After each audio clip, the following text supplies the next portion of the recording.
दोस्तों, आज हम सुनेंगे सुधीर कोहली सीरीज के उपन्यास आखिरी मकसद का चौथा भाग। अगर आपने पहले के 3 भाग नहीं सुने हैं तो आप मेरे चैनल पर आखिरी मकसद की प्लेलिस्ट में जाकर सुन सकते हैं। तो चलिए बिना देर किए शुरू करते हैं चौथा भाग। पुनीत खेतान से बहुत कठिनाई से मेरी मुलाकात हो पाई। शक्तिनगर में स्थित अपने ऑफिस से वो आनन फानन कहीं कूच की तैयारी कर रहा था कि मैं तभी वहां पहुंचा था। मैंने उसे अपना कार्ड दिया। मदान साहब ने फोन पर तुम्हारा जिक्र किया था। वो कार्ड पर एक सरसरी निगाह डालकर उसे मेज पर एक ओर रखता हुआ बोला, मदान साहब से बात हो गई आपकी? मैं बोला, अभी हुई है। मुझे फौरन मेटकाफ रोड पहुंचना है, इसलिए तुम अगर फिर कभी। यानी कि कत्ल की खबर आपको हो चुकी है। उसने सकपका कर मेरी तरफ देखा। आप पुलिस के बुलावे पर मेटकाफ रोड जा रहे हैं या अपने क्लाइंट की हिमायत के लिए उसके बुलावे पर? क्लाइंट के, मदान साहब के बुलावे पर। कत्ल की बाबत कुछ मालूम तो अभी होगा नहीं आपको? अभी नहीं मालूम। फोन पर मदान साहब ने इतना ही कहा था कि शशिकांत का कत्ल हो गया था और मैं फौरन मेटकाफ रोड पहुंचूं। फिर तो आप बैठ जाइए। कत्ल के बारे में कुछ जानकर जाएंगे तो आप और आपका क्लाइंट, जो कि मेरा भी क्लाइंट है, दोनों फायदे में रहेंगे। मदान साहब तुम्हारे भी क्लाइंट हैं? हाँ, उन्होंने मुझे शशिकांत के कातिल का पता लगाने का कार्यभार सौंपा है। आई सी। यहां क्यों आए हो? इसी काम से, अपनी इन्वेस्टिगेशन के संदर्भ में आपसे चंद सवाल करने। मेरा कत्ल से क्या लेना देना है? कत्ल से ना सही, उस शख्स से तो लेना देना था ही जिसका कि कत्ल हुआ है। He was only a client, like any other client. Agreed. लेकिन इत्तेफाक से अपने कत्ल से थोड़ी देर पहले वो आपकी सोहबत में ही था। तुम चाहते क्या हो? पहले तो यही चाहता हूं कि बैठ जाइए और मुझे भी बैठने को कहिए। ठीक है। वो अपनी एग्जीक्यूटिव चेयर पर ढेर हो गया और बोला, प्लीज सिट डाउन, लेकिन ज्यादा वक्त नहीं लगाना वरना साहब खफा हो जाएंगे। जब आप ये बताएंगे कि आप मेरी वजह से लेट हुए थे तो खफा नहीं होंगे। Okay okay, as you wish. Thank you, मैं बोला और मैंने ऑफिस में चारों ओर निगाह डाली। वो बहुत ही शानदार ऑफिस था। उसका वो निजी कक्ष ही नहीं, बाकी का सारा ऑफिस, जहां की 7-8 मुलाजिम काम कर रहे थे, भी उतना ही शानदार और सुसज्जित था। और उससे भी ज्यादा शानदार और सुसज्जित वो खुद था। आयु में 35 और 40 के बीच में कहीं था। फैशन पर उसकी हद से ज्यादा आस्था मालूम होती थी। वो निहायत शानदार सूट पहने था। उसके बाल आधुनिकतम स्टाइल से कटे हुए थे और बड़े करीने से सिर पर सजे हुए थे। आईब्रोज औरतों की तरह बनी हुई थी और चेहरे की थ्रेडिंग हुई थी। अपनी दाईं कलाई में वो भैंस के गले में बांधने वाली सांकल जितना मोटा आइडेंटिटी ब्रेसलेट पहने था। अपने बाएं हाथ की एक उंगली में वो नीलम की अंगूठी पहने था और कलाई पर कम से कम 50,000 रुपए की कीमत की राडो की घड़ी बांधे था। कहने का तात्पर्य ये था कि वो सिर्फ रईस ही नहीं, रईस मिजाज भी था। कुछ पियोगे? वो बोला। सिगरेट। मैंने जेब से अपना डलहिन का पैकेट निकाला। बस, और कुछ फिर कभी, यूं टाइम बचेगा। मैंने एक सिगरेट उसे दिया और एक खुद लिया। उसने जेब से सोने का सिगरेट लाइटर निकालकर दोनों के सिगरेट सुलगाए। शूट। फिर वो बोला। सबसे पहले मैंने संक्षेप में उसके सामने वारदात का और मौका वारदात का खाका खींचा। वो बोला। कल आप वहां किस सिलसिले में गए थे? मैंने पूछा। भाई, क्लाइंट ने बुलाया था सो गया था, और सिलसिला क्या होना था? किस सिलसिले में बुलाया था? यही बिजनेस डिस्कशन। कितने बजे पहुंचे थे आप? 6:05 पर। 6 बजे की अपॉइंटमेंट थी, 5 मिनट लेट हो गया था। तब मूड कैसा था आपके मेजबान का? अच्छा नहीं था, खराब था। खराब मूड से मेरे पहुंचते ही नवाज किया था उसने मुझे। वो तनिक हंसा। कैसे? इसी बात पर गले पड़ने की कोशिश करने लगा कि मैं 5 मिनट लेट क्यों आया था। पहले तो मैंने बात को ये कहकर टालने की कोशिश की कि उसकी घड़ी गलत होगी, लेकिन वो बोला कि पीछे वॉल कैबिनेट पर पड़ी एटलस की सूरत वाली उसकी घड़ी गलत नहीं हो सकती। 5 मिनट की देरी के लिए 10 बार सॉरी कहलवाया उस पट्टे ने। आई सी। किसी और बात को लेकर भी आप दोनों की तकरार हुई थी? उसने घूर कर मुझे देखा। किन्हीं कागजात के मामले को लेकर?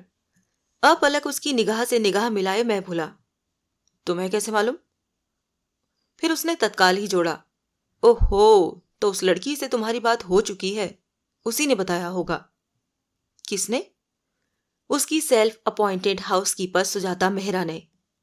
उसी ने बताया था। बेचारी से बहुत बुरी तरह पेश आया था शशिकांत। मेरे सामने ही मिट्टी झाड़ के रख दी थी उसकी। इतनी सी बात पर काटने को दौड़ रहा था उसे कि उसका बॉयफ्रेंड उसे डेट पर ले जाने के लिए वहां क्यों आ रहा था। इतना जलील नहीं करना चाहिए किसी को, और वो भी किसी के सामने। मैं वहां मौजूद न होता तो लड़की शायद उसकी बकझक झेल भी लेती। मेरे सामने नहीं बर्दाश्त हुई उससे अपनी जिल्लत। कोठी की चाबी मुंह पर मार के चली गई वो वहां से। शशिकांत पर इस बात का असर हुआ? कुछ भी नहीं। वो कितने बजे गई थी? पूरे 7 बजे। उसका बॉयफ्रेंड डिसूजा जो वहां आने वाला था और उस फसाद की जड़ था, वो आया वहां? हाँ, 7:15 बजे आया था वो वहां। शशिकांत उस पर भी फट पड़ा था कि उसने उसके घर में घुसने की जुर्रत कैसे की थी, जबकि घर में वो घुसा ही नहीं था। वो तो बेचारा दरवाजे पर ही खड़ा सुजाता के बारे में पूछ रहा था। शशिकांत गरजने लगा कि वो कंपाउंड में भी क्यों दाखिल हुआ। बोला, दफा हो जा वरना गोली मार दूंगा। बेचारे की शक्ल देखने वाली थी तब। तब मैंने ही उसे कहा था कि सुजाता को एकाएक वहां से चले जाना पड़ा था और वो जरूर उसके इंतजार में बाहर सड़क पर या करीब के बस स्टैंड पर ही कहीं होगी, और वो फौरन वहां से चला गया था। आई सी। बहरहाल बात किन्हीं कागजात के मसले को लेकर आपकी और मरने वाली की तकरार की हो रही थी। वो मसला कुछ नहीं था।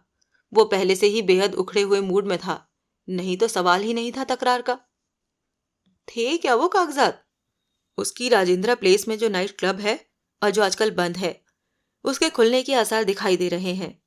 इस मुद्दे पर अपने क्लाइंट की तरफ से मैं कई बार लेफ्टिनेंट गवर्नर और पुलिस कमिश्नर से मिला हूं।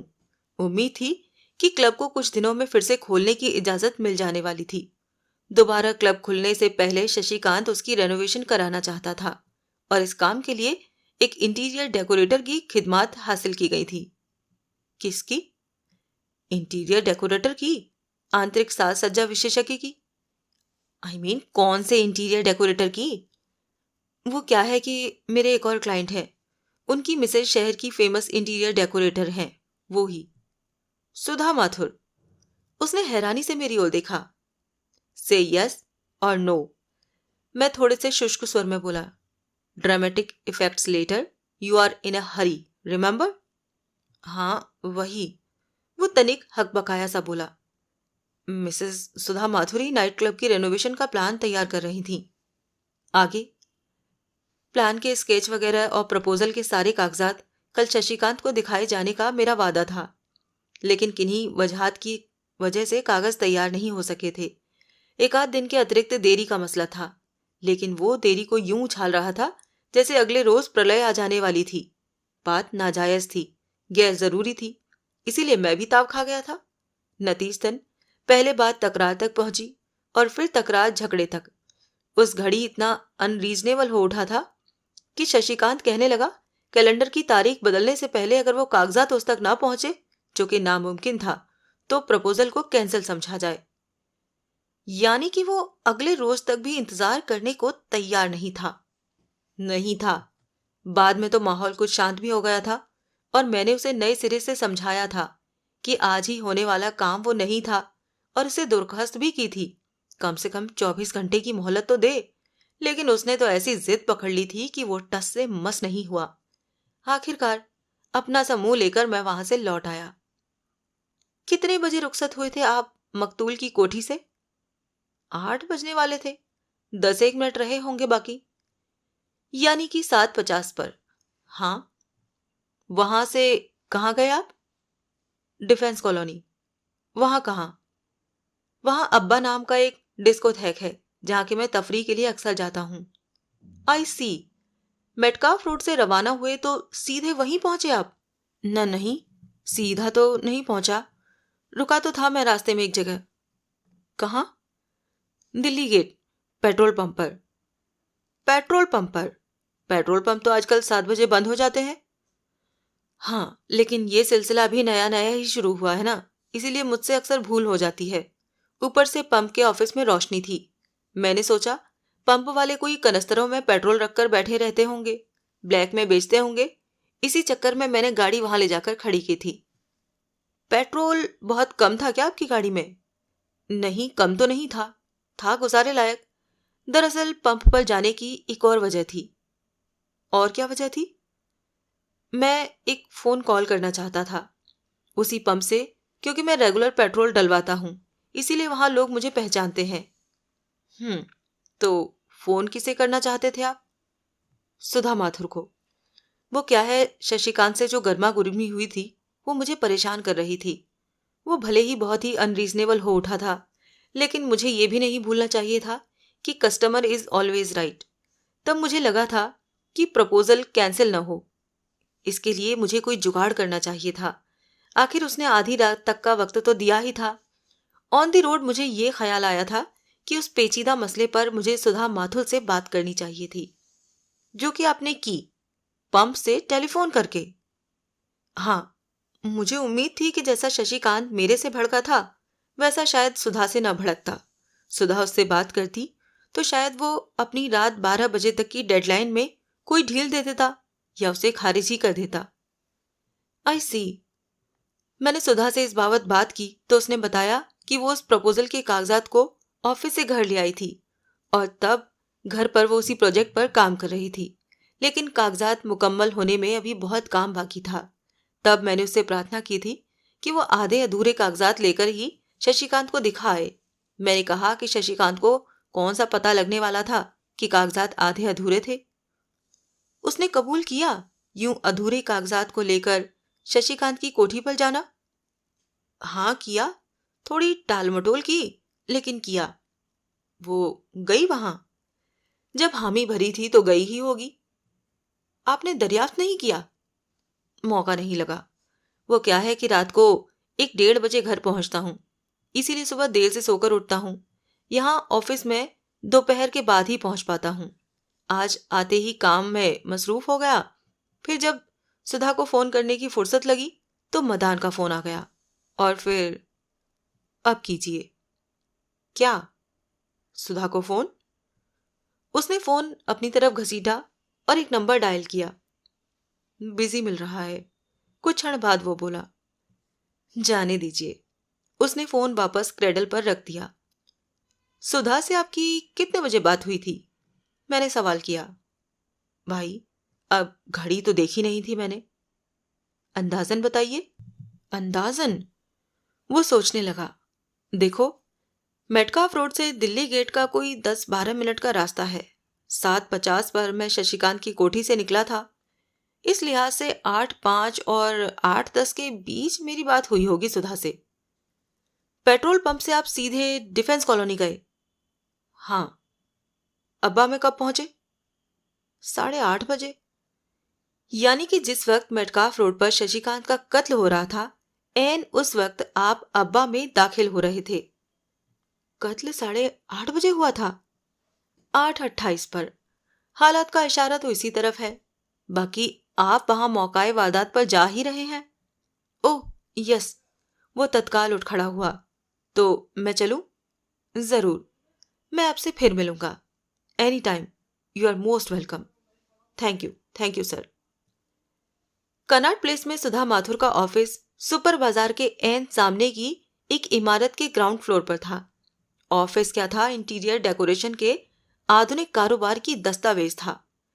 राजीव भैया के ले जाए देश भले ही 21वीं सदी में नहीं पहुंचा था, वो ऑफिस यकीनन पहुंच ही चुका था। बाहरी ऑफिस में 2 सुंदरियां और एक सुंदर लाल बैठा था। सुंदर लाल को नजरअंदाज करके एक सुंदरी को मैंने अपना विजिटिंग कार्ड थमाया और सुधा माथुर से मिलने की इच्छा व्यक्त की। उसके जरिए मेरा कार्ड भीतर ऑफिस में पहुंच गया और 2 मिनट बाद कार्ड के पीछे पीछे मैं भी भीतरी ऑफिस में पहुंचा दिया गया। भीतरी ऑफिस पहले से भी ज्यादा शानदार था और जहां की सुधा माथुर बैठी थी, मैंने उसका अभिवादन किया और उसके इशारे पर उसके सामने एक कुर्सी पर बैठ गया। मैंने आंख भरकर उसकी तरफ देखा। अपनी बहन मधु से 4 साल बड़ी होने के बावजूद खूबसूरती और आकर्षण में वो उससे किसी कदर भी कम न थी। उल्टे करियर वुमन होने की वजह से उसके चेहरे पर एक बहुत ही सस्ती सी गंभीरता थी और खानदानी रईस की बीवी होने की वजह से हाव भाव में एक सस्ती सी शाइस्तगी थी। मिस्टर कोहली, वो बड़े सरल सुर में बोली, आपकी शक्ल किसी से बहुत मिलती है, बहुत ही ज्यादा मिलती है। और आपकी आवाज? मैं मन ही मन बोला, दो माजाई बहनों की सूरतें मिलती हो ऐसा मैंने आम देखा था, लेकिन दो बहनों की आवाज मिलती हो ऐसा मेरे सामने पहली बार हो रहा था। सुधा की आवाज ऐन मधु जैसी थी, अलबत्ता अंदाजे बयान में फर्क था। सुधा का लहजा कुछ कुछ अंग्रेजियत लिए हुए था और वो धारा प्रवाह बोलती थी, जबकि मधु के लहजे से लगता था जैसे उसे अंग्रेजी आती ही नहीं थी और वो फिक्रों के टुकड़े कर करके बोलती थी। हद से ज्यादा मिलती है, वो कह रही थी। एन एक ही सूरत वाले दो आदमी कभी होते थे दिल्ली शहर में, मैं मुस्कुरा कर बोला। अब एक ही है, मैं अकेला, yours truly, the only one. क्या मतलब? मैंने मतलब समझाया, उसे शशिकांत के कत्ल की खबर सुनाई। वो हकबकाई सी मेरा मुंह देखने लगी। हालात ऐसे पैदा हो गए हैं मैडम, मैं बोला, कि शशिकांत के कत्ल में आपकी फैमिली के किसी मेंबर का दखल निकल सकता है। क्या? ऐसा कोई दखल है या नहीं, इसी बात की तस्दीक के लिए आपके हस्बैंड ने मुझे रिटेन किया है। मेरे हस्बैंड? माधुल साहब ने? जी हाँ, लेकिन बराए मेहरबानी ये बात अपने तक ही रखिएगा, वो ही ऐसा चाहते हैं। कब कब रिटेन किया? कुछ ही घंटे पहले, जबकि मैं फ्लैग स्टाफ रोड पर उनसे मिलने आपकी कोठी पर गया था। उन्होंने कबूल किया आपसे मिलना? बिल्कुल किया। मुलाकात के सबूत के तौर पर ये देखिए, रिटेनर का चेक। मैंने उसे 10,000 की अग्रिम धनराशि का चेक दिखाया। कमाल है, वो बोली। आप कल शाम मकतूल की कोठी पर गई थीं। किसने कहा? आप गई थी? नहीं, लेकिन आपने तो फोन पर पुनीत खेतान से वादा किया था कि आप प्रपोजल के कागजात, जो कि मुकम्मल भी नहीं थे, लेकर मेटकाफ रोड पर शशिकांत की कोठी पर जाएंगी। आप खेतान से मिल भी आए? जी हाँ, तभी तो मुझे इस बात की खबर है। मैंने फोन पर हामी जरूर भर दी थी, लेकिन मैं असल में जा नहीं सकी थी। वजह? माथुर साहब की तबीयत ठीक नहीं थी, उनके पास मेरी हाजिरी जरूरी थी। ऐसा आपने फोन पर ही कहा होता ना खेतान को। तब मेरा ख्याल था कि मैं जा सकूंगी, लेकिन बाद में हालात कुछ ऐसे बन गए थे कि बस नहीं ही गई मैं। यही जवाब आप पुलिस को भी देंगी? पुलिस? जो कि देर सवेर पहुंचेगी ही आपके पास। वो किस लिए? जिसके लिए मैं आपके पास पहुंचा हूं। अब जब मेरे सामने आपका ये जवाब नहीं चल पा रहा, तो उनके सामने कैसे चलेगा? मैं तो आपकी तरफ हूं, पुलिस तो नहीं होगी आपकी तरफ। आप मुझे डरा रहे हैं। मेरे सामने डर लीजिए सुधा जी, निडर हो के डर लीजिए। मेरे सामने डरेंगी तो अपने डर से निजात पाने का कोई जरिया सोचने की तरफ आपकी तवज्जो जाएगी। कहना क्या चाहते हैं आप? मैं झूठ बोल रही हूं? हाँ। आपके हाँ कहने से हाँ हो गई? सिर्फ मेरे कहने से नहीं, लेकिन चश्मदीद गवाह के कहने से हो जाएगी, जिसने कल शाम आपको एक टैक्सी पर मेटकाफ रोड पहुंचते देखा था। उसके चेहरे की रंगत बदल गई। मुझे लगता है, मैं सहज स्वर में बोला, कि शशिकांत के कत्ल की बात सुनकर आपने ये फैसला किया कि आपका उससे कोई वास्ता स्थापित हो। अगर वो जिंदा होता तो शायद आपको ये झूठ बोलना जरूरी न लगता। मेरा उसके कत्ल से कुछ भी लेना देना नहीं। अगर ऐसा है तो आप झूठ क्यों बोल रही हैं? उसी वजह से जो आपने अभी बयान की।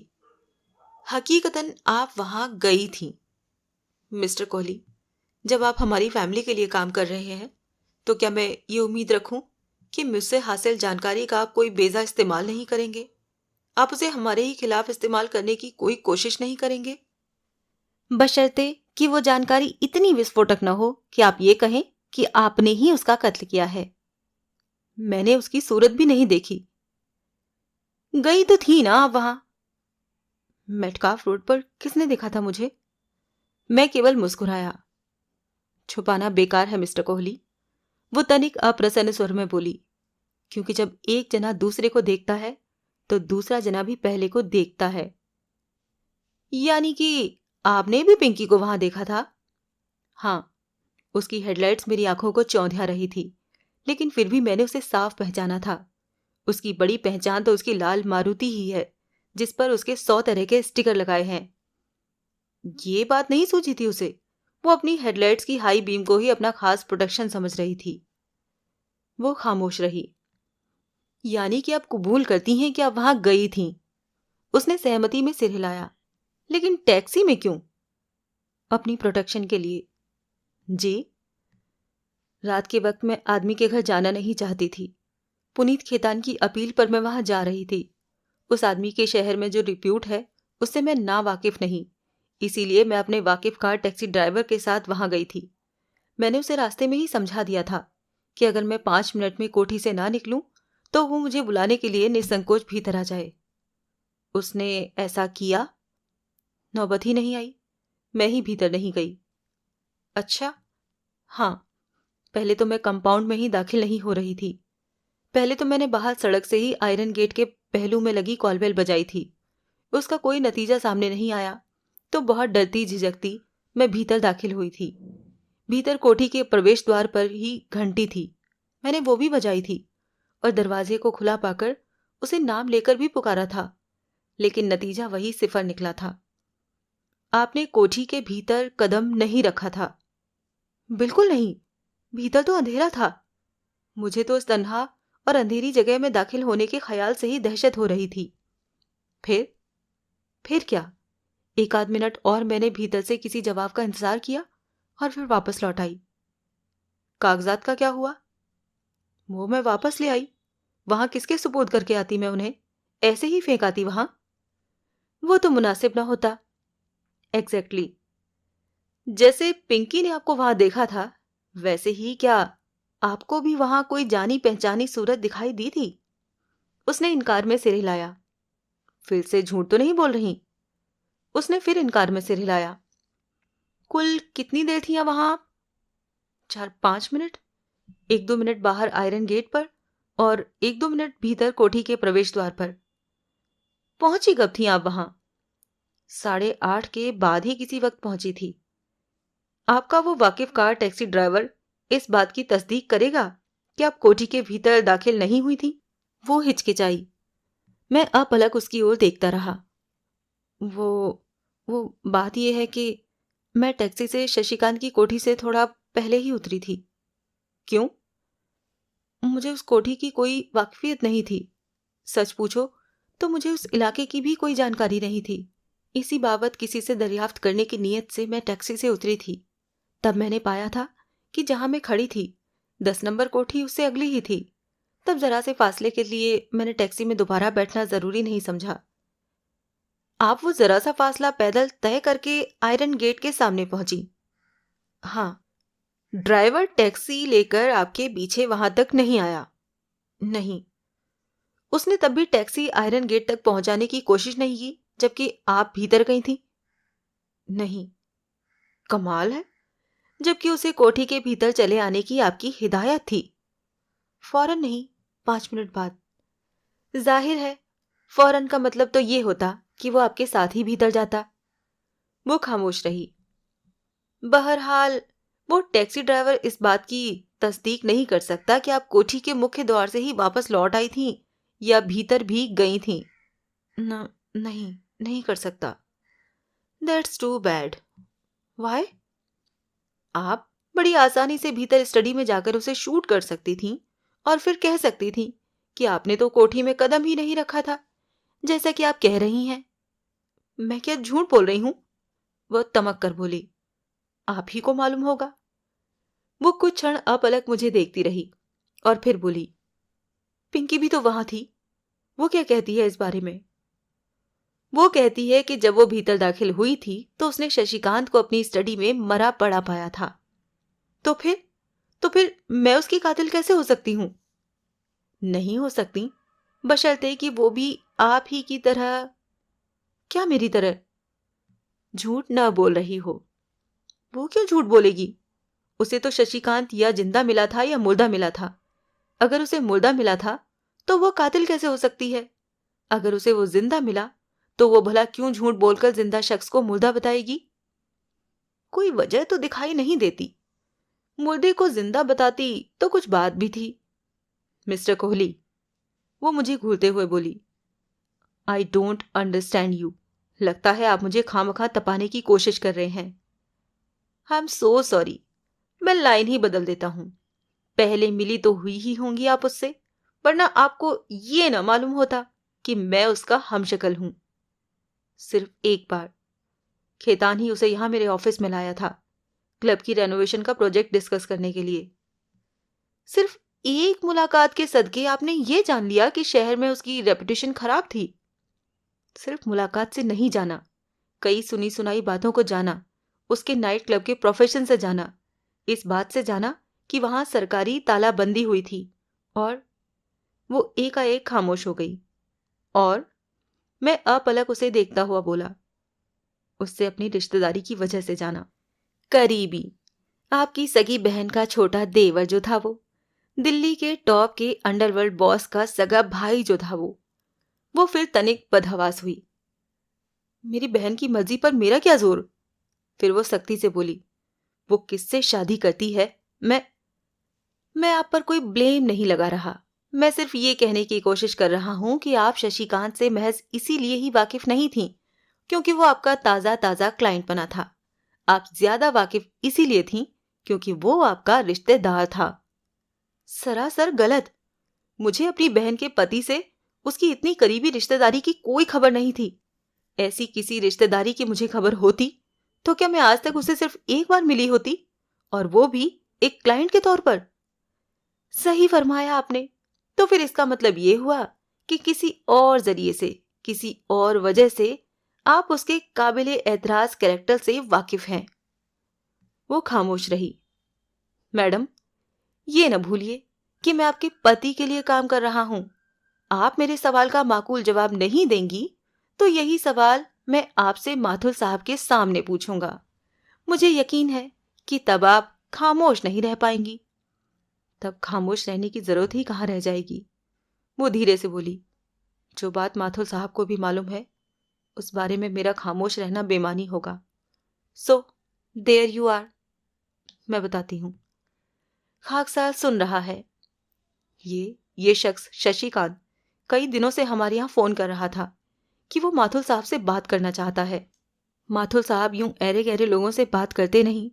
उनका सेक्रेटरी नायर ऐसी कॉल्स रिसीव करता है। वो पूछता है कि शशिकांत क्या बात करना चाहता था, तो शशिकांत कुछ बताता नहीं था। कहता था बात ऐसी नहीं थी जो कि हर किसी के कानों में डाली जा सकती। कई कॉलों के बाद नायर ने माथुर साहब से बात की तो माथुर साहब ने बात करने से साफ इनकार कर दिया। नायर ने माथुर साहब का फैसला आगे शशिकांत को ट्रांसफर कर दिया, लेकिन वो था कि फिर से बाज ना आया। फोन करता ही रहा। फिर एक रोज मैंने उससे बात की। कब? 3 दिन पहले। मिस्टर कोहली, जो बात वो नायर को नहीं बताना चाहता था वो उसने मुझे बताई। क्या बात? मैं उत्सुक भाव से बोला कि वो उस घर का दामाद था। क्या? बोला कि नेपाल में पिंकी ने उससे शादी की थी। ये बात सच थी? पिंकी के अलावा हमारे पास तस्दीक करने का कोई जरिया नहीं था मिस्टर कोहली। उसी से सवाल किया गया और वो साफ मुकर गई। यानी कि आपके ख्याल से हो सकता है कि शशिकांत सच बोल रहा हो? मिस्टर कोहली, वो लड़की कुछ भी कर सकती है। कोई काम, कोई हरकत उसके लिए नामुमकिन नहीं। She is quite capable of doing anything, just anything. Oh, क्या बोली वो? बोली कि शादी की बात सरासर झूठ थी। उसने ऐसी कोई शादी नहीं की थी। अलबत्ता काफी दबाव में उसने ये जरूर कबूल किया कि शशिकांत से वो पुराना वाकिफ थी और वो वही शख्स था। सैर सपाटे और तफरीह की नीयत से मुंबई में अपनी सहेली को डिच करके, जिसके साथ वो मुंबई से नेपाल गई थी, जहां की वो 20 दिन रही थी। हैरान न होइए, माथुर साहब ने खुद बताया था। बहरहाल पिंकी ने चिल्ला चिल्लाकर इस बात से इनकार किया कि मैं नेपाल में शशिकांत से शादी नहीं की थी। शशिकांत चाहता क्या था? वो चाहता था कि माथुर साहब सार्वजनिक रूप से उसे अपना दामाद तस्लीम करें और खूब धूमधाम के साथ पिंकी को उसके साथ विदा कर दें। माथुर साहब ऐसा करते? कभी न करते। मरते मर जाते, न करते। ठौर मरवा देते वो ऐसी ख्वाहिश करने वाले आदमी को। लाश का पता तक न लगने देते। पिंकी से ये जवाब तलवी माथुर साहब की मौजूदगी में हुई थी? नहीं, इस बाबत जो बातचीत उससे की गई थी वो सिर्फ मैंने की थी। आपने बाद में तो सब कुछ बताया होगा माथुर साहब को? नहीं बताया था। क्यों? वो डिस्टर्ब होते। आखिरकार तो ये बात माथुर साहब की जानकारी में तो आनी ही थी। अपने आप आती तो आ जाती। बहरहाल मैंने बताना ठीक नहीं समझा था। पिंकी से कोई सीधे बात हुई हो उनकी? किस लिए? उन्हें तो असल मसले की भनक तक नहीं थी। जब पिंकी शादी से इनकार करती थी तो शशिकांत कैसे साबित कर सकता था कि वो शादी हुई थी? कहता था उसके पास शादी का सबूत था, पक्का सबूत। क्या? उसके पास शादी की वीडियो फिल्म थी, जो कि वो माथुर साहब को, सिर्फ माथुर साहब को दिखाना चाहता था। Video film? तुरंत मेरा ध्यान अपनी जेब में मौजूद वीडियो कैसेट की ओर गया। मुझे बहुत जरूरी लगने लगा कि मैं जल्दी से जल्दी उस फिल्म को मुकम्मल देखूं। मिस्टर कोहली, मुझे साफ लफ्जों में तो नहीं कहना था, लेकिन मुझे लगा था कि असल में उस कैसेट का ही माथुर साहब से वो कोई सौदा करना चाहता था। वो पिंकी को क्लेम करने का उतना ख्वाहिशमंद नहीं लगता था जितना कि माथुर साहब से कैसेट के बारे में बात करने का। ब्लैकमेल? मुझे भी कुछ ऐसा ही एहसास हुआ था।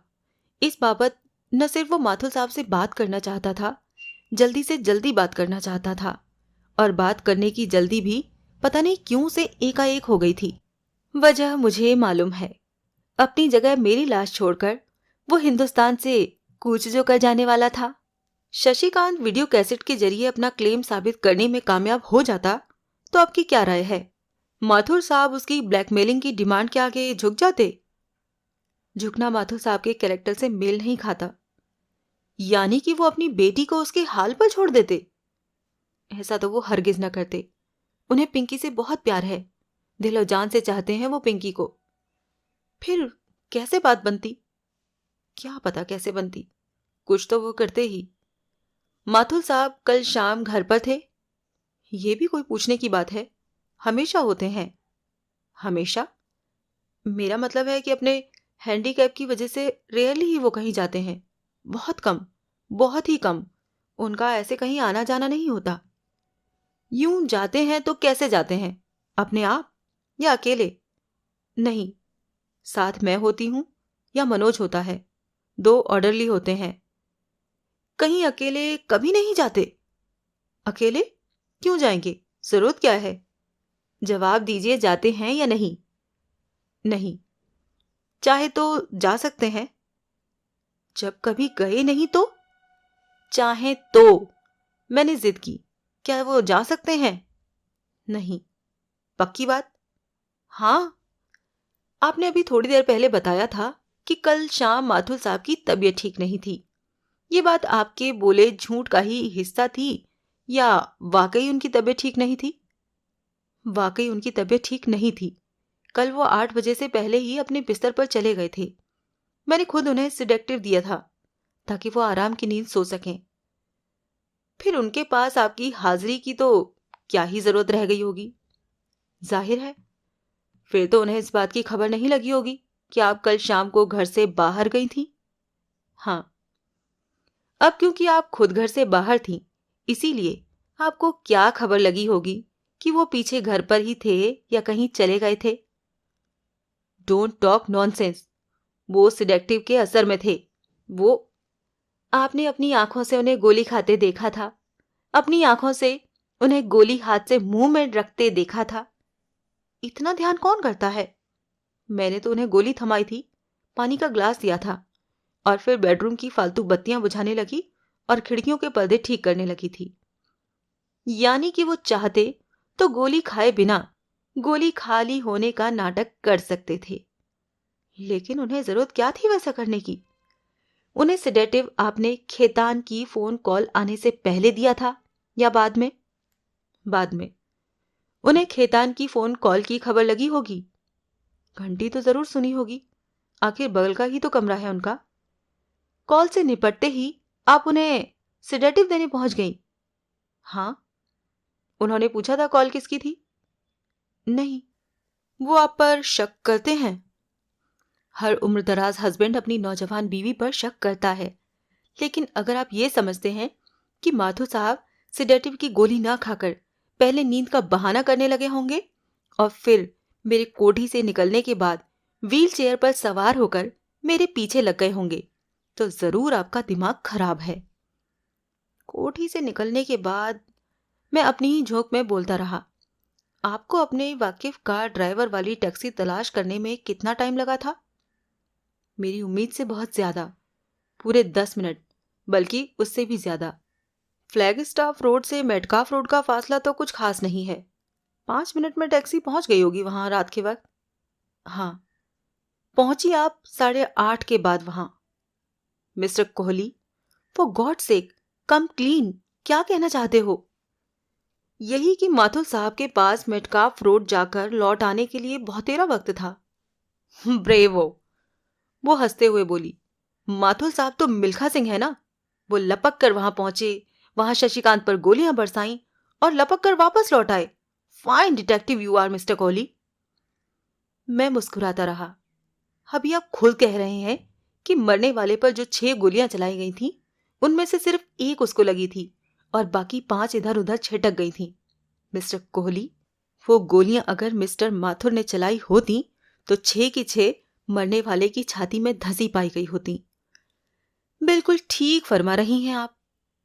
मेरी बात को ठीक मानते हैं, फिर भी ऐसी वाहियात बात कर रहे हैं कि कत्ल माथुर साहब ने किया हो सकता है। I am sorry, I am terribly sorry madam. वो क्या है कि कभी कभी मुझे खुद पता नहीं लगता कि मैं क्या कर रहा हूं। I am sorry all over again. उसने संदिग्ध भाव से मेरी तरफ देखा। तो फिर अब मैंने उठते हुए कहा, इजाजत चाहता हूं। 1 मिनट रुकिए। मैं फिर कुर्सी पर पसर गया और प्रश्न सूचक नेत्रों से उसकी तरफ देखने लगा। एक बात सच सच बताइएगा मिस्टर कोहली, वो बहुत धीमे किंतु निहायत संजीदा स्वर में बोली। पूछिए। क्या वाकई माथुर साहब ने आपकी सेवाएं ये मालूम करने के लिए प्राप्त की हैं कि किसी फैमिली मेंबर का कत्ल में कोई दखल नहीं? और क्या वजह होगी? आप बताइए, आप ही बताइए। कहीं कहीं उन्होंने आपको मेरे पीछे तो नहीं लगाया? मैं हंसा। हंसी मत, जवाब दीजिए। आपको अपने पति से ऐसी उम्मीद है? है तो नहीं, लेकिन क्या पता लगता है किसी के मिजाज का। अगर वो ऐसा कदम उठाएं तो कोई नतीजा हासिल होगा। वो कुछ क्षण खामोश रही, फिर उसने इनकार में सिर हिलाया। फिर क्या बात है? मैं उठता हुआ बोला, आप खातिर जमा रखिए मैडम, ऐसी कोई बात नहीं। Do I have your word for it? वो उठती हुई बोली, यस यू डू। ये कहकर मैंने वहां से विदा ली। फिर मैं पंडारा रोड पहुंचा। डिसूजा के घर को ताला लगा हुआ था। उसके मकान मालिक से पूछताछ करने पर मालूम हुआ कि कल शाम को वहां से गया, अभी तक नहीं लौटा था। कहाँ गायब हो गया था कमबख्त। मैंने मंदिर मार्ग सुजाता मेहरा के हॉस्टल में फोन किया। मालूम हुआ वो भी कमरे में नहीं थी। मैंने पुलिस हेडक्वार्टर फोन किया और इंस्पेक्टर देवेंद्र कुमार यादव के बारे में पूछा। मालूम हुआ कि वो एक केस की तफ्तीश के लिए मेटकाफ रोड पर गए हुए थे। इंस्पेक्टर यादव फ्लाइंग स्क्वाड के उस दस्ते से संबंध था जो केवल कत्ल के केसों की तफ्तीश के लिए भेजा जाता है।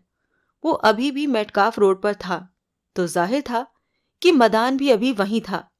मुझे मदान की बीवी से मुलाकात करने का वो बहुत ही मुनासिब वक्त लगा। मैं तत्काल 12 खंबा रोड रवाना हो गया।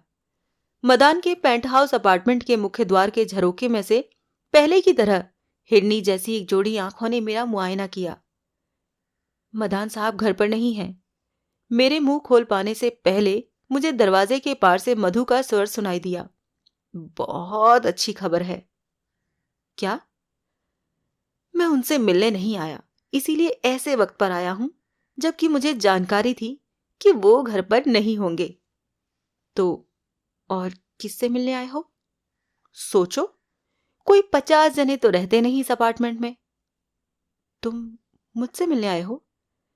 जवाब तो ऐसे दिया जैसे बहुत मुश्किल सवाल था। मैं तुमसे नहीं मिलना चाहती। अभी नहीं चाहती हो? दरवाजा खोल के भीतर आने दोगी तो चाहने लगोगी। पागल हो गए हो? बातों में सुबह थोड़ी छूट दे दी तो पसर ही गए, सपने देखने लगे। तो क्या हुआ? सपने देखना तो इंसान के बच्चे का जन्मसिद्ध अधिकार है। सपने कभी सच्चे नहीं होते। इस पंजाबी पुत्र के सपने सच्चे होते हैं, हमेशा हुए हैं और आज भी होंगे। बकवास बंद करो, जब वो आ जाए तब आना। सुनो सुनो, उसे झरोखा बंद करने देखकर मैं जल्दी से बोला, अब क्या है? तुम्हारी एक खास चीज मेरे पास है।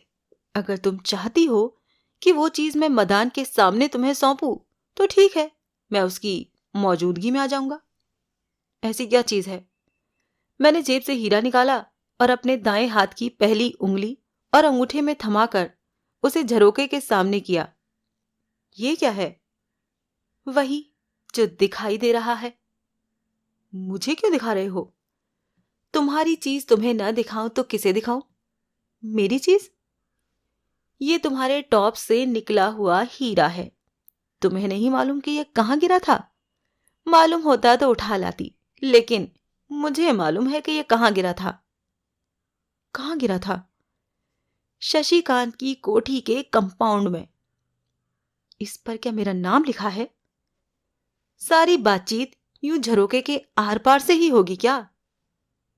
नाम लिखा है क्या मेरा इस पर?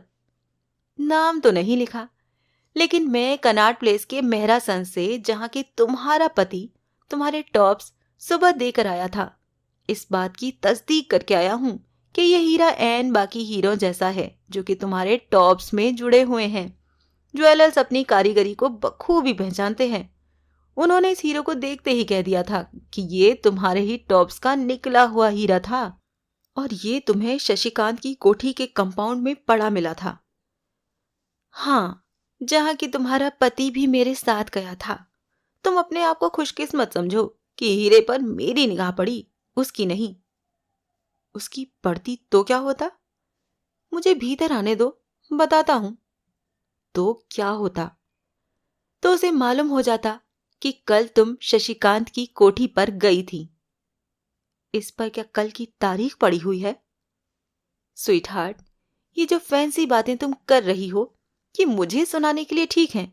किसी गैर को सुनाओगी तो मुश्किल में पड़ जाओगी। मदान मेरी सुनेगा, वो बड़े कुटिल स्वर में बोली।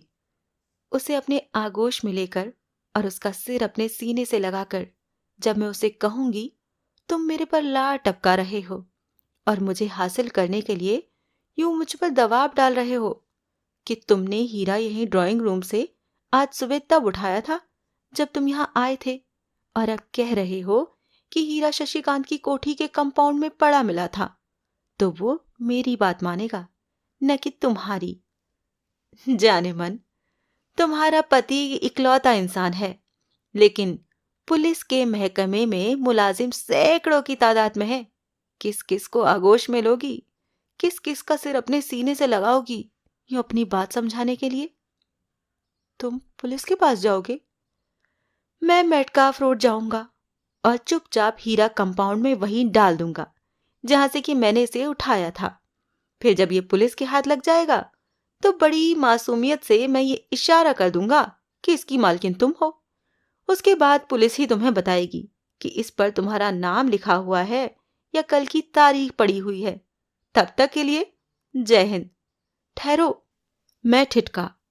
मेरी उसे निगाह मिली, तब पहली बार मुझे उसकी निगाहें व्याकुल दिखाई थीं। क्या चाहते हो? ये भी कोई पूछने की बात है? हाँ, है पूछने की बात। तो सुनो, सबसे पहले तो मैं ये चाहता हूं कि तुम मुझे शरबते दीदार छान के देना बंद कर दो। मतलब ये कि दरवाजा खोलो। अच्छा। उसने दरवाजा खोला। मैंने भीतर कदम रखा। उसने तत्काल मेरे पीछे दरवाजा बंद कर दिया, जो कि खाकसार के लिए बहुत अच्छी घटना थी। फिर मैंने आंख भरकर सिर से पांव तक उसे देखा। वो फिरोजी रंग की शिफॉन की साड़ी और उसी रंग का स्लीवलेस ब्लाउज पहने थी और उस घड़ी श्रीदेवी से भी कहीं ज्यादा हसीन लग रही थी। मुंह पोंछ लो। क्या? तुम्हारी लार थोड़ी तक टपक आई है।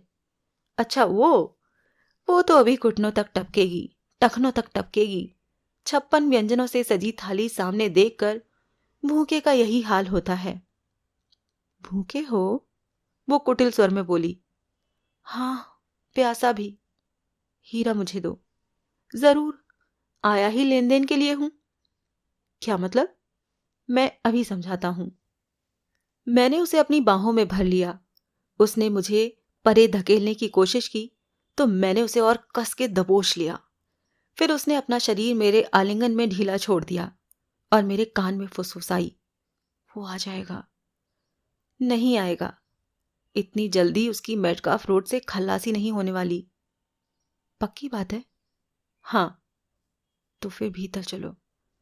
मैंने उसे गोद में उठा लिया और उसके निर्देश पर फ्लैट के भीतर को चल दिया।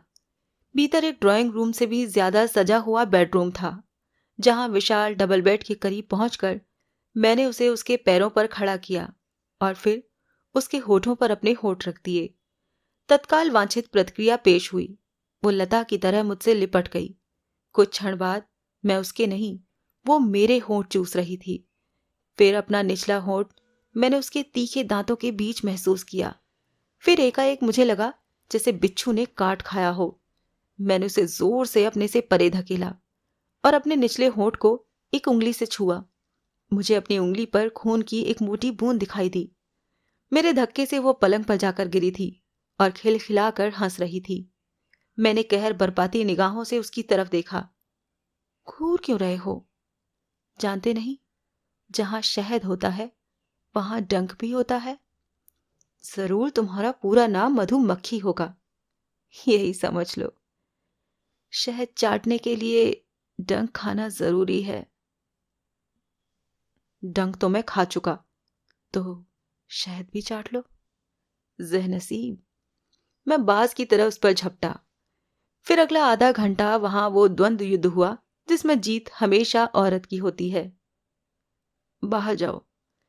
मेरे शरीर के नीचे दबी आखिरकार वो बोली। क्या? बाहर जाके बैठो, आती हूं। मैं बाहर ड्राइंग रूम में जा बैठा। मैंने एक सिगरेट सुलगा लिया और बड़े संतुष्टिपूर्ण ढंग से सिगरेट के कश लगाता हुआ हबीब बकरे की भविष्यवाणी को याद करने लगा, जो कि बिल्कुल गलत निकली थी। मैंने न गश खाई थी, न पछाड़ खाकर उसके कदमों में गिरा था और न उसकी आगोश में पहुंचते ही इस फानी दुनिया से रुखसत हुआ था। सुधीर कोहली। मैंने खुद अपनी पीठ थपथपाई। The lucky bastard.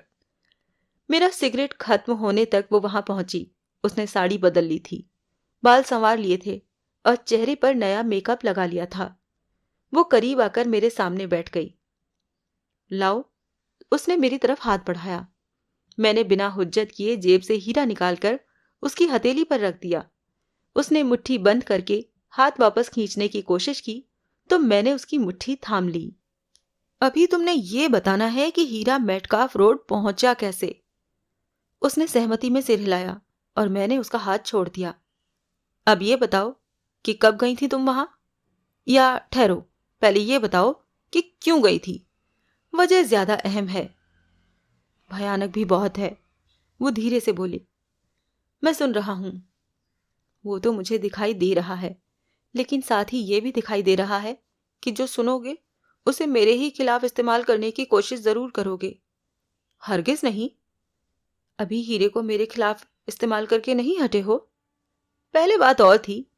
पहले अभी मैं परी चेहरा हुस्न की रहमतों से नवाजा नहीं गया था। जाने मन, ये नाचीज हरामी है, कमीना भी है, लेकिन नाशुक्रा नहीं है। उसके चेहरे पर आश्वासन के भाव आए। एक बात सच सच बताओ। पूछो। तुमने शशिकांत का कत्ल किया है? नहीं, वो निसंकोच बोली। फिर यकीन जानो कि जो कुछ भी तुम मुझे बताओगी वो कम से कम मेरी जुबानी किसी तीसरे शख्स को सुनना नसीब नहीं होगा। मुझे यकीन है तुम्हारी बात पर। शुक्रिया। अब बोलो, क्या है वो भयानक वजह जो कल तुम्हें शशिकांत की कोठी पर लेकर गई थी? बोलती हूँ, कलेजा थाम के सुनो। थाम लिया। मैं उसका कत्ल करने की नीयत से वहां गई थी। मैं कोई भी अप्रत्याशित बात सुनने के लिए तैयार था, लेकिन फिर भी बुरी तरह से चौंका। सच कह रही हो? मैं हकबकाया सा उसका मुंह देखता हुआ बोला। हाँ। ऐसी क्या अदावत थी तुम्हारी शशिकांत से? मेरे तो सुनने में आया है कि तुम उससे ठीक से वाकिफ तक नहीं थी। ठीक सुना है तुमने। तो फिर ये कत्ल का इरादा? मुझे इसीलिए करना पड़ा क्योंकि उसकी मौत से मुझे ज्यादा फायदा था। उसकी मौत से मेरा धुंधलाया जा रहा भविष्य फिर से रोशन हो सकता था। सुख सुविधा और ऐशो आराम की जो जिंदगी मुझे अपने से छिनती मालूम हो रही थी, वो फिर से महफूज हो सकती थी। ओहो, कहीं तुम्हारी भी घात शशिकांत की 50 लाख की इंश्योरेंस पर तो नहीं थी? उसी पर थी। मदान की माली हालत दिन ब दिन खराब होती जा रही थी। सब कारोबार ठप थे। हर चीज गिरवी थी। ऊपर से किसी भी दिन वो जेल का मेहमान बन सकता था। इन नाजुक हालात में शशिकांत की मौत हमारे लिए वरदान साबित हो सकती थी। लेकिन कत्ल, तुम तो कत्ल का जिक्र यूं कर रही हो जैसे कोई चींटी मसल देना जैसा काम हो। वो हंसी। उस हंसी के साथ उसकी आंखों में बड़े क्रूर, बड़े वहशी भाव झलके। उस घड़ी मुझे ऐसा महसूस हुआ जैसे वो कोई खून पीने वाली मकड़ी थी और मैं एक भुनगा था जो पता नहीं कैसे उसके जले में फंस कर भी सलामत बाहर निकल आया था। कत्ल करती तो कैसे करती? मैंने पूछा। उसने अपने दाएं हाथ की 3 उंगलियां हथेली की तरफ मोड़कर अपनी पहली उंगली मेरी तरफ तानी और यूं एक्शन किया जैसे गोली चला रही हो। हथियार था? था। खास इंतजाम किया था मैंने पिस्तौल का। खुद? हाँ। कहां से? क्या करोगे जान के? वो पिस्तौल अब कहां है? वो तो मैंने कल ही जमुना में फेंक दी थी। अब उसकी क्या जरूरत रह गई थी मुझे? मेरा काम तो किसी और ने ही कर दिया था। शशिकांत की कोठी पर तुम कितने बजे गई थी? वक्त का मुझे पता नहीं, मैं घड़ी नहीं पहनती। अंदाजा? वो भी लगाना मुहाल है। मैं पहले करोल बाग अपने टेलर के पास गई थी। पता नहीं वहां मुझे कितना टाइम लगा था। वहां से रवाना तो मैं सीधी मेटकाफ रोड के लिए हुई थी, लेकिन 2 बार भारी ट्रैफिक के जाम में फंसी थी। खुद तुम चाहे घड़ी नहीं लगाती, लेकिन कभी तो कहीं तो घड़ी पर निगाह पड़ी होगी। एक जगह पड़ी थी, वो धीरे से बोली। कहाँ? शशिकांत की स्टडी में। उसकी स्टडी में उसकी पीठ पीछे दीवार के साथ फिट वॉल कैबिनेट पर एक यूनानी बुत सा रखा था, जिसके सिर पर एक बड़े दकियानूसी स्टाइल की घड़ी लगी हुई थी। मेरी जब उस घड़ी पर निगाह पड़ी थी तो उसमें 7:30 बजने वाले थे। बस 1 आध मिनट ही कम था। घड़ी चल रही थी। चल ही रही होगी। टूटी तो नहीं पड़ी थी वो। अब किसी टूट फूट की तरफ तो ध्यान दिया नहीं था मैंने, क्योंकि तभी तो मैंने कुर्सी पर मरे पड़े शशिकांत को देखा था। मेरी तो बस एक उचटती सी नजर घड़ी पर पड़ी थी। तुम खास टाइप के बारे में सवाल न करते तो मुझे तो घड़ी का जिक्र करना तक न सूझता।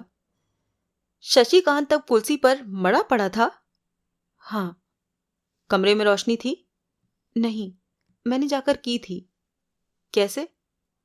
कैसे क्या? स्विच बोर्ड पर लगा एक स्विच ऑन किया था, रोशनी हो गई थी। क्या रोशन हुआ था? ट्यूबलाइट या wall lamp? Tubelight. Wall lamp तब सलामत था?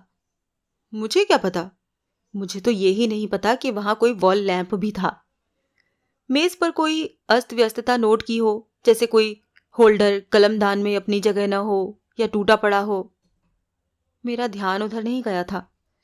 पीछे वॉल कैबिनेट पर जैसे दाएं कोने में घड़ी वाला बुत था, वैसे दाएं कोने में एक घुड़सवार का बुत था तो मैंने नहीं देखा था। दरअसल एक तो मैंने वहां अंधेरे में कदम रखकर खुद रोशनी की थी, इसलिए मेरी आंखें चौंधिया गई थीं। दूसरे, शशिकांत की हालत ने मुझे हकबका दिया था। उन हालात में मेरी निगाह तो मरे हुए शशिकांत पर से ही नहीं हट रही थी। वो घड़ी ऐन उसके पीछे न होती तो शायद मेरी निगाह तो उस पर भी न पड़ती। मुझे लगता है अपनी उस हालत में तुम्हारे से टाइम देखने में गलती हुई है। जरूर घड़ी तब 8:30 के करीब का टाइम बता रही होगी, जिसे तुमने 7:30 के करीब का टाइम समझ लिया। क्यों? क्योंकि 7:30 बजे तो शशिकांत जिंदा था। इस बात का एक चश्मदीद गवाह मौजूद है। उसके घर में एक मेहमान था उस वक्त, जो कि 7:50 पर उसे वहीं सही सलामत छोड़कर निकला था।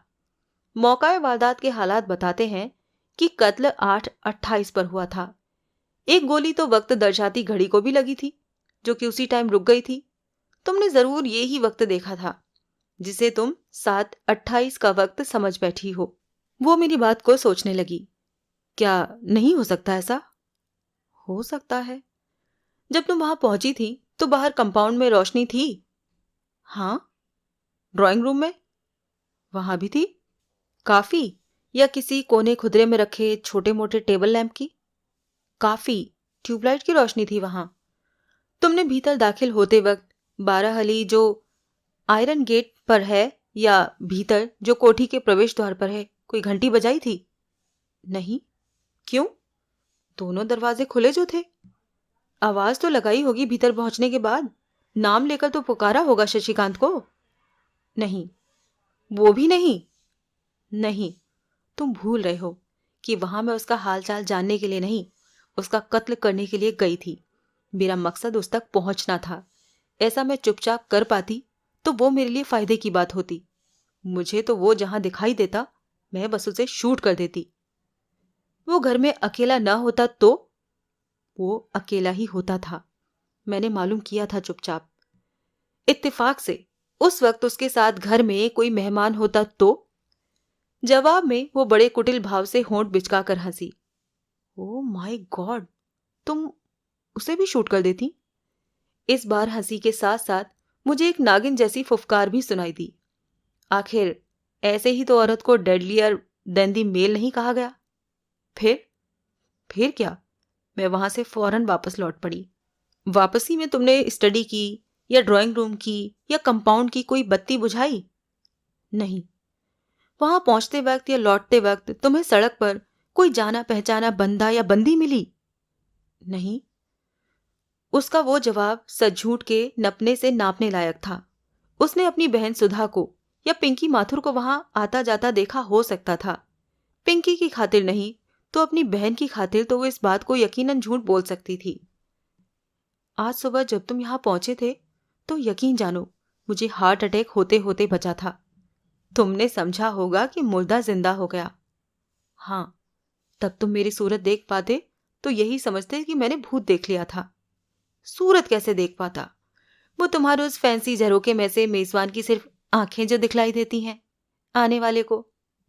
हाँ, फिर जब तुमने अपना परिचय दिया तो मेरी जान में जान आई।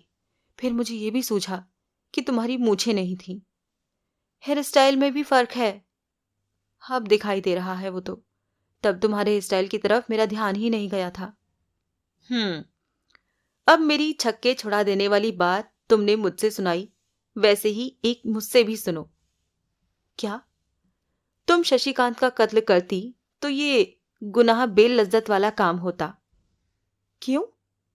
क्योंकि इस बाबत जो लाइन ऑफ एक्शन तुमने सोची थी वो ही तुम्हारे खाविंद ने पकड़ी हुई थी। वो भी उसका कत्ल करने पर आमादा था? हाँ।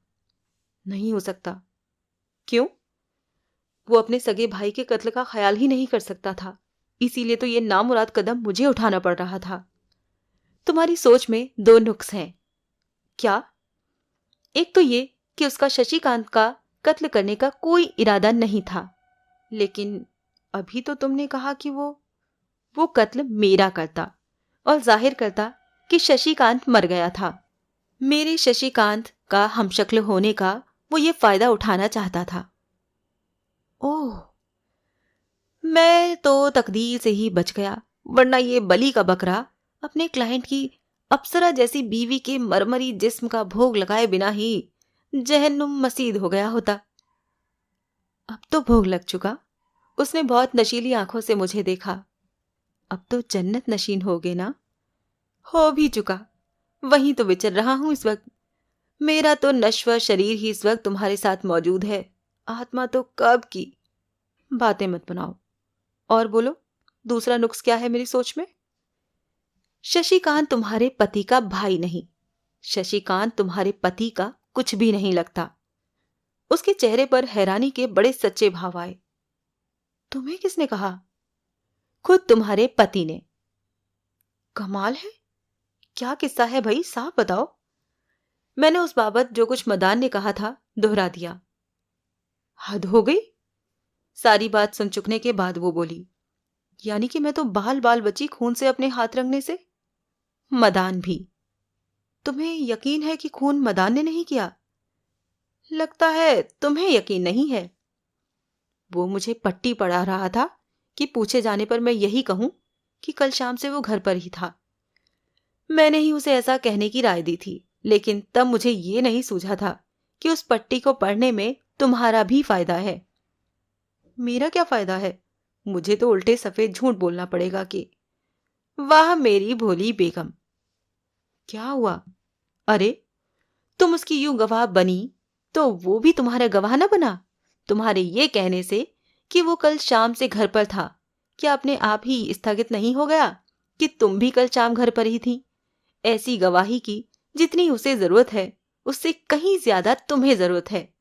कहने को पति पर एहसान किया कि उसकी खातिर कुर्बान होकर झूठ बोल रही हो, असल में अपनी पोजीशन मजबूत की। मेडकाफ रोड की अपनी कल की विजिट की बाबत जो कुछ तुमने अभी मुझे बताया है, वो अगर मदान को पता लग जाए तो उसे अपने बचाव के लिए तुम्हारी गवाही की जरूरत ही नहीं रह जाएगी। तुम्हारा मतलब है कि मैं फंस जाऊं तो वो खुश होगा? बहुत ज्यादा। वो मेरा दीवाना है। अपनी जिंदगी का भी तो दीवाना होगा। जब जिंदगी ही न रही तो ऐसी दीवानगी किस काम की? जान है तो जहान है मेम साहब। तुम ठीक कह रहे हो। तुम उसे कह तो नहीं दोगे कुछ? हरगिज नहीं। शुक्रिया। जुबानी, ज्यादा खाने से बदहजमी हो जाती है। चलो मान ली तुम्हारी बात। तुम भी क्या याद करोगी कि किसी संतोषी जीव से पाला पड़ा था। अब ये बताओ कि शशिकांत की कोठी से रुखसत होने के बाद तुमने क्या किया था? मैंने पिस्तौल से पीछा छुड़ाया था। कहां? कैसे? पहले मैं बस अड्डे वाले जमुना के नए पुल पर गई थी, लेकिन उस पर बहुत आवाजाही थी। यमुना के पुराने पुल का रुख किया तो पाया वहां तो उससे भी ज्यादा रश था। आखिर मैं वजीराबाद के पुल पर पहुंची थी, जो कि काफी हद तक सुनसान था। वहां मैंने पिस्तौल को यमुना में फेंक दिया और वापस लौट आई थी। कहां? फ्लैग स्टाफ रोड पर मेरी बहन सुधा माथुर रहती है। यहां से मैं यही कहकर गई थी कि बहन से मिलने जा रही थी। वहां मेरी हाजिरी जरूरी थी। वहां से मैंने मालूम करना था कि मेरे पीछे से मेरे पति ने वहां फोन तो नहीं किया था, जैसा कि वो अक्सर करता था। ऐसा फोन आया होने पर मैं कहती कि मैं सुधा के साथ बाजार गई थी, और पूछे जाने पर वो भी यही कहती। फोन आया था? नहीं, जो कि मेरे लिए सहूलियत की बात थी। मैंने सुधा को समझा दिया था कि पूछे जाने पर वो यही कहे कि मैं शाम से वहीं थी। मदान सुधा की बात पर एतवार करता है? अभी तक तो करता है। इसका सबूत ये है कि सुधा के यहां जाने से उसने मुझे कभी नहीं रोका, और कहीं मैं अकेले जाने की कहूं तो जरूर हुज्जत करता है और अमूमन नहीं जाने देता। लेकिन सुधा के यहां जाने के बहाने या वहां जाकर तुम कहीं भी जा सकती हो। उसने बड़े अनमने भाव से सहमति में गर्दन हिलाई। तुम्हारी बहन की आवाज तुम्हारे से मिलती है, सिर्फ अंदाजे बयां का फर्क है। खास जरूरत आन पड़ने पर वो तुम्हारे अंदाज में बोलकर मदान को यकीन दिला सकती है कि वो तुमसे ही बात कर रहा है। ठीक? उसने आंखें तरेर कर मेरी तरफ देखा। अपनी बहन के सदके मदान को धोखा देने का तुम्हारा ये सिलसिला आम चलता होगा। इसमें धोखे की कौन सी बात है? जिस बात को छुपाने की जरूरत हो वो धोखे की होती है। नंबर 2, सृष्टि में कोई उम्र दराज खाविंद पैदा नहीं हुआ जो अपनी नौजवान बीवी पर शक न करता हो। नंबर 3, सृष्टि में कोई ऐसी नौजवान बीवी पैदा नहीं हुई जो अपने उम्र दराज खाविंद को धोखा न देती हो। ओ शट अप। आपस की बात है स्वीटहार्ट, कोई नुक्स नहीं निकाल रहा मैं तुम्हारे में। जहां तक मेरा सवाल है, मुझे तो हरजाई किस्म की औरतें खास पसंद आती हैं। क्यों? दूसरी किस्म की औरतें नहीं पसंद आती? इसके अलावा कोई दूसरी किस्म होती भी है औरतों की? तुम फिर बहकने लगे। खैर, बात यह हो रही थी कि बहन के सदके मौज मेले का तुम्हारा सिलसिला आम चलता होगा। उसने उत्तर न दिया। और तुम्हारे सदके बहन का सिलसिला। I said shut up. वैसे कौन है वो खुशनसीब, कौन है वो मुकद्दर का सिकंदर जिसे बहन के सदके मदान की खीर में चम्मच मारने का मौका देती हो? अभी तुम क्या करके हटे हो? मेरा मतलब है स्टेडी कौन है? मैं तो कैजुअल लेबर हुआ ना। तुम्हारी खिदमत बजा लाने की पक्की नौकरी किसकी लगी हुई है? ऐसा कोई नहीं है। यानी कि बताना नहीं चाहती। अरे कहा ना ऐसा कोई नहीं है। ओके, वो किस्सा फिर कभी सही। अब तुम ये बताओ कि जब तुम फ्लैग स्टाफ रोड पहुंची थी तो तुम्हारी बहन घर पर थी? नहीं, लेकिन वो मेरे सामने ही वहां पहुंच गई थी। कहां से? जहां कहीं भी वो गई थी। न मैंने उससे इस बाबत सवाल किया था और न उसने खुद बताया था। हाँ, इतना उसने जरूर कहा था कि एकाएक ही उसे बहुत जरूरी काम पड़ गया था, जिसकी वजह से वो थोड़ी देर के लिए कहीं गई थी। बहन के पास कितनी देर ठहरी तुम? यही कोई 15-20 मिनट। और कहाँ गई थी? कहीं भी नहीं। वहां से उठी तो सीधे यहां आई थी। कब पहुंची यहां?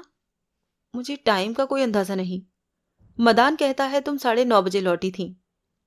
उसने घड़ी देखी होगी। पुनीत खेतान से वाकिफ हो? वो मदान का लीगल एडवाइजर है, फाइनेंशियल एडवाइजर भी। टैक्स भरने के लिए ऑडिट वॉडिट का काम भी वही देखता है। यानी कि वाकिफ हो? हाँ। वो यहां आता रहता है? क्योंकि मदान उसका क्लाइंट है। हाँ।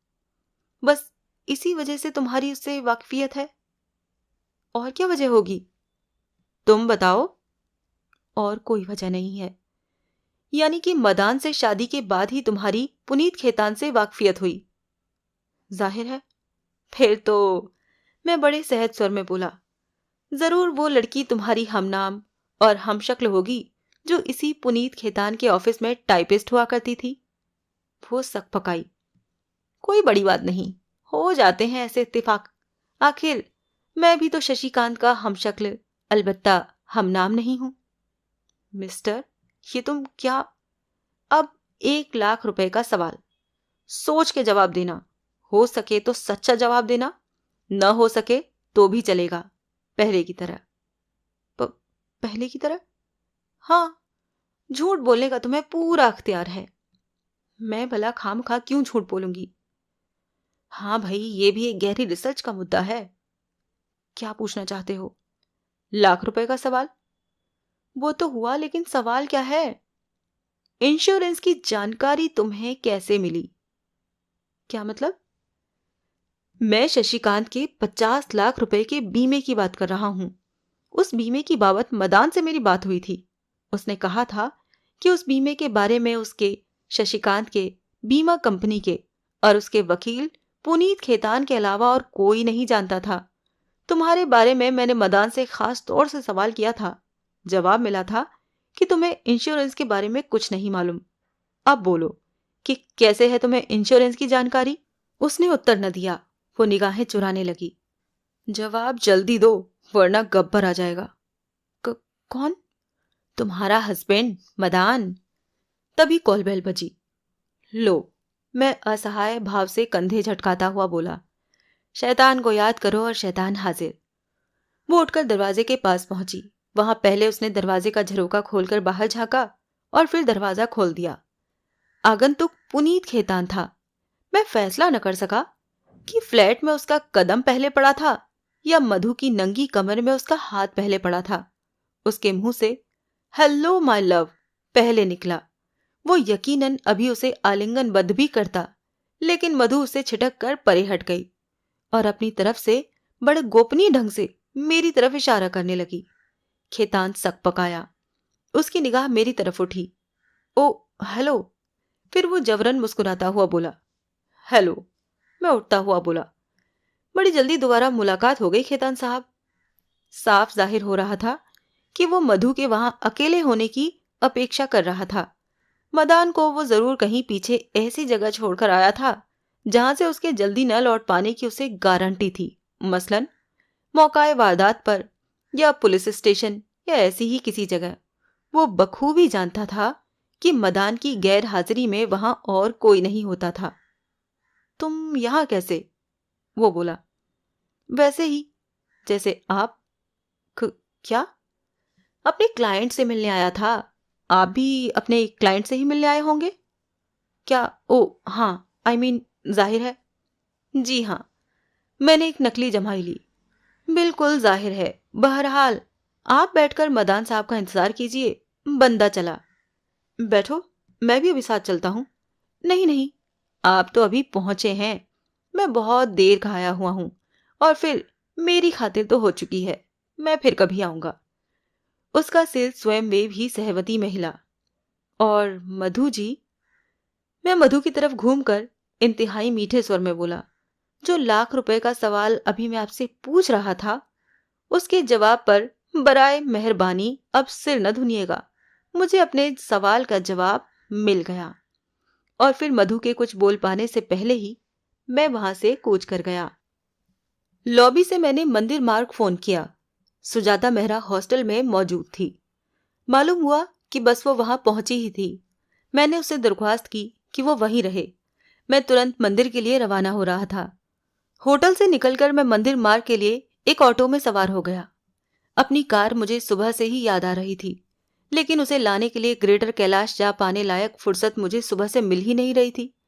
दूसरी बात, सुबह से कोई पेट पूजा कर पाने की भी फुर्सत नहीं लगी थी। मैं मंदिर मार्ग सुजाता मेहरा के हॉस्टल के कमरे में पहुंचा। नॉनवेज खाती हो?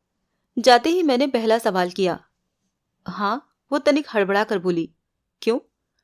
लाया हूं, सुबह से कुछ खाना नसीब नहीं हुआ। तुम खाओगी ना? वाह, नेकी और पूछ पूछ। मेरे भी पेट में चूहे कूद रहे हैं। मैंने पैकेट उसे थमा दिए। उसने कहीं से एक बड़ी प्लेट बरामद की और उसमें कबाब सजा दिए। उसने प्लेट मेज पर रख दी और फिर दोपहर की तरह ऐन सामने आमने वो पलंग पर और मैं कुर्सी पर बैठ गए। क्या हुआ मेटकाफ रोड पर? मैंने पूछा। सब ठीक ठीक हुआ, वो बड़े इत्मीनान से बोली। मैंने वहां जाकर वही कुछ किया जो तुमने मुझसे करने को कहा था। मैंने शोर मचाया, लोग इकट्ठे हो गए।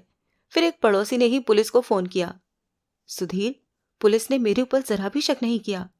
बढ़िया। पुलिस के अलावा और कौन था वहां? पहले मरने वाले का भाई लेखराज मदान वहां पर आया था। फिर 4 बजे के करीब वो वकील पुनीत खेतान वहां पर आया था। बस, और तो कोई नहीं आया था। तुम कब आई हो वहां से? बताया तो था फोन पर। तुम्हारा फोन आने के वक्त बस पहुंची ही थी। खेतान कब तक ठहरा था वहां? तभी तक जब तक कि मैं ठहरी थी। हम दोनों इकट्ठे ही वहां से रुखसत हुए थे। उसने तो मंडी हाउस तक मुझे अपनी गाड़ी में लिफ्ट दी थी। एकदम नई टोयोटा कार है उसके पास। मजा आ गया ड्राइव का। वो तो आना ही था। तब मदान अभी वहीं था। न सिर्फ था, अभी वहां देर तक रहने वाला भी था। वो किस लिए? पुलिस उससे और पूछताछ करना चाहती थी। फिर पोस्टमार्टम की भी कोई बात थी। यानी कि मेरा अंदाजा गलत नहीं था। मदान को फ्लैग स्टाफ रोड पर लंबा फंसाकर बीवी का यार लपकता झपकता 12 खंभा पहुंचा था।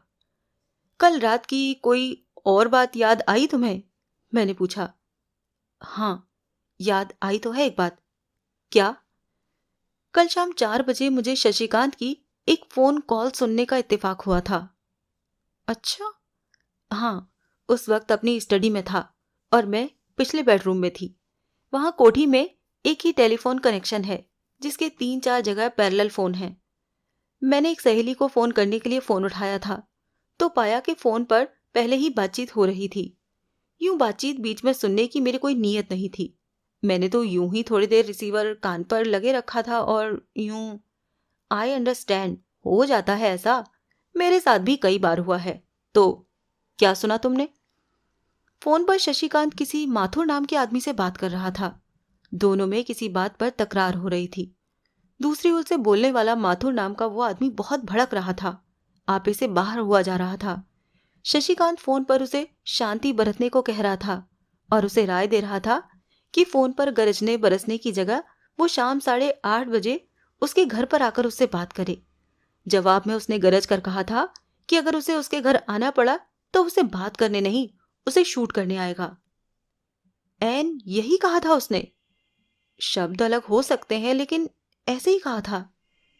माथुर नाम ठीक से सुना था? हाँ, एकदम साफ था। सिर्फ माथुर, पूरा नाम नहीं? नहीं। वो फोन शशिकांत ने किया था या उसे आया था? ये नहीं मालूम। फोन आए तो घंटी बजती है, सारे पैरेलल टेलीफोनों पर। बेडरूम के फोन की नहीं बजती। वहां के फोन में घंटी को ऑन ऑफ करने का बटन है, जो कि दिन में ऑफ रहता है। था कौन वो माथुर? मुझे क्या पता। शशिकांत को तो पता होगा। जाहिर है, लेकिन मैं उससे पूछ थोड़े ही सकती थी। पूछती तो उसे पता न लग जाता कि मैं कॉल बीच में सुन रही थी। और फिर मुझे क्या लेना देना था किसी माथुर से या शशिकांत से, उसके झगड़े से। ये महज इत्तेफाक था कि कल शशिकांत के साथ झगड़े फसाद ज्यादा हो रहे थे, या कि वो आदमी ही ऐसा था। क्या मतलब? देखो, कल 3-4 घंटे के वक्फे में ही पहले वो फोन पर माथुर नाम के उस आदमी से झगड़ा, फिर उसकी अपने वकील से तकरार हुई, फिर तुमसे भी जंग छिड़ी। अब मैं क्या कहूं, बास वक्त आदमी का मूड ही कुछ ऐसा होता है। तुमने ये माथुर वाले टेलीफोन वार्तालाप की बाबत पुलिस को बताया था? नहीं। क्यों? तो मुझे ध्यान ही नहीं आया था इस बात का। कत्ल 8:30 बजे हुआ था। मैं अर्थपूर्ण स्वर में बोला। मैंने भी बताया था, और मेटकाफ रोड से भी खबर लगी होगी तुम्हें। फिर तो उसी ने कत्ल किया होगा, वो तनिक उत्तेजित स्वर में बोली। किसने? माथुर नाम के उस शख्स ने, जिसने 4 बजे शशिकांत को फोन किया था। या जिसे शशिकांत ने फोन किया था? जिससे शशिकांत ने फोन पर 8:30 बजे अपॉइंटमेंट फिक्स की थी, और जो फोन पर ही शूट कर देने की धमकी दे रहा था। अगर वो अपनी धमकी पर खरा उतरने का ख्वाहिशमंद होता तो 22 कैलिबर की कोई खिलौना सी रिवॉल्वर साथ न लिए होता। शॉर्ट नोटिस पर उसे वही रिवॉल्वर मिली होगी। एकाएक तुम कुछ बड़ी सयानी बातें नहीं करने लगी हो। क्या गलत बात कही मैंने? कोई नहीं। डिसूजा से बात हुई तुम्हारी? नहीं। पुलिस को उसकी खबर लग गई? पुलिस को? हाँ, आखिर वो भी तो कत्ल के इस ड्रामे का अहम किरदार है। ओह, पुनीत खेतान ने उसका जिक्र पुलिस से किया था? मालूम नहीं। किया था तो मेरे सामने नहीं किया। और तुमने? मैंने नहीं किया। खामखा क्यों मुंह फाड़ती मैं? मुझसे इस बारे में पूछा जाता तो मैं कह देती। अब तुम क्या करोगी? मैं क्या करूंगी से क्या मतलब? भाई, तुम्हारा एम्प्लॉयर, तुम्हारा प्रोस्पेक्टिव गॉडफादर तो मर गया ना। वो लापरवाही से बोली। उसका क्या है, कोई और मिल जाएगा। ये भी ठीक है, यानी कि इस फ्रंट पर कोई प्रॉब्लम नहीं। उसने बड़े आत्मविश्वास के साथ इनकार में सिर हिलाया। उस घड़ी मुझे अपना एक बड़ा मन पसंदीदा चुटकुला याद आया, जो था तो चुटकुला, लेकिन उस घड़ी की हकीकत को बड़ी खूबी से चरितार्थ कर रहा था। 7-8 साल की एक लड़की ने अपनी माँ से पूछा, माँ, खसम क्या होता है? माँ ने बेटी को समझाया कि बेटी, जब तू बड़ी होगी, अच्छी लड़की बनेगी, तो तुझे एक मिल जाएगा। अगर मैं अच्छी लड़की न बनी तो? बेटी ने पूछा। तो कई मिल जाएंगे, माँ का जवाब था। वाकई दिल्ली शहर में बिगड़ी हुई खूबसूरत नौजवान लड़की के इस फ्रंट पर कोई प्रॉब्लम नहीं थी। फिर उससे फिर मिलने का वादा करके मैं वहां से रुखसत हो लिया। आगे की कहानी अगले भाग में। और हाँ, अगर आप मेरी कहानी को सुन रहे हैं, अब तक मेरी वीडियोस में मेरे साथ हैं, और अगर आप गेस कर पा रहे हैं कि आखिर मर्डर किया किसने है, तो कमेंट करके जरूर बताइएगा। मिलते हैं अगले एपिसोड में।